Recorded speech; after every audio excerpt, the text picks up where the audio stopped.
Halo, aku Yunita Laras. Ini adalah vlog pertamaku. Aku di sini untuk berbagi sedikit cerita dan harapanku sebagai PNS ke depannya. Saat ini memasuki bulan keempat aku sebagai CPNS di Kementerian Energi dan Sumber Daya Mineral. Sebagai CPNS, ada latsar yang harus aku jalani. Suatu ketika, aku membaca modul pembelajaran latsar mengenai sejarah perjuangan. Tentu saja, cerita sejarah perjuangan ini tidak luput dari cerita pahlawan yang terlibat.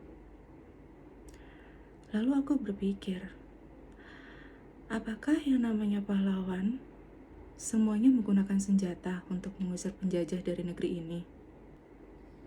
Tidak. Tidak semua pahlawan mengangkat senjata, menggunakan bambu runcing, atau turun ke lautan api untuk mengusir penjajah. Raden Ajeng Kartini adalah salah satu contohnya. Dulu pada zaman itu, kedudukan wanita berada di bawah pria. Hak untuk mendapatkan pendidikan pun dibatasi. Kartini tidak suka akan hal itu. Beliau bertekad untuk memperjuangkan hak-hak wanita. Atas tekadnya itu, beliau mendirikan sekolah wanita. Namun sayang sekali, perjuangannya harus terhenti di usia 25 tahun. Beliau meninggal beberapa hari setelah melahirkan anak pertamanya. Untuk mengenang jasa beliau, berdirilah Yayasan Kartini dan terbentuklah Sekolah Wanita Kartini.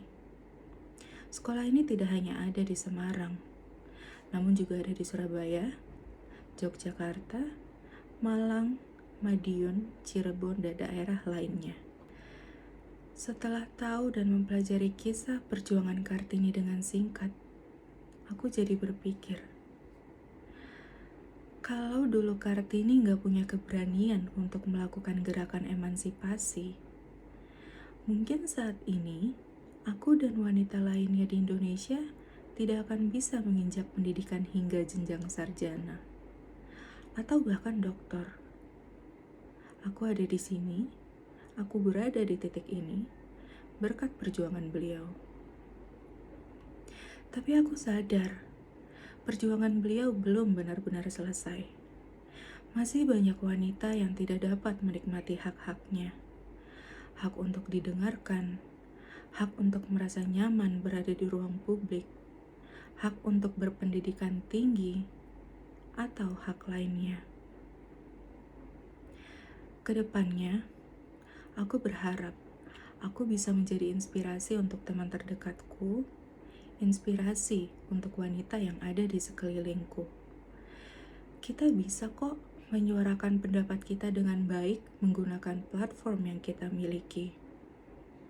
Atau terbuka menyuarakan pendapat kepada atasan. Atau mengapresiasi kebaikan di sekeliling kita. Atau bila memiliki kesempatan, meraih pendidikan setinggi mungkin. Maka, aku ingin mengajak teman-teman untuk menjadi inspirasi bagi lingkungan sekitar kalian. Mulailah dari hal-hal yang kecil, sekecil mengucapkan minta tolong, maaf, dan terima kasih kepada rekan kerja kalian. Aku Yunita Laras, sampai jumpa di vlogku selanjutnya.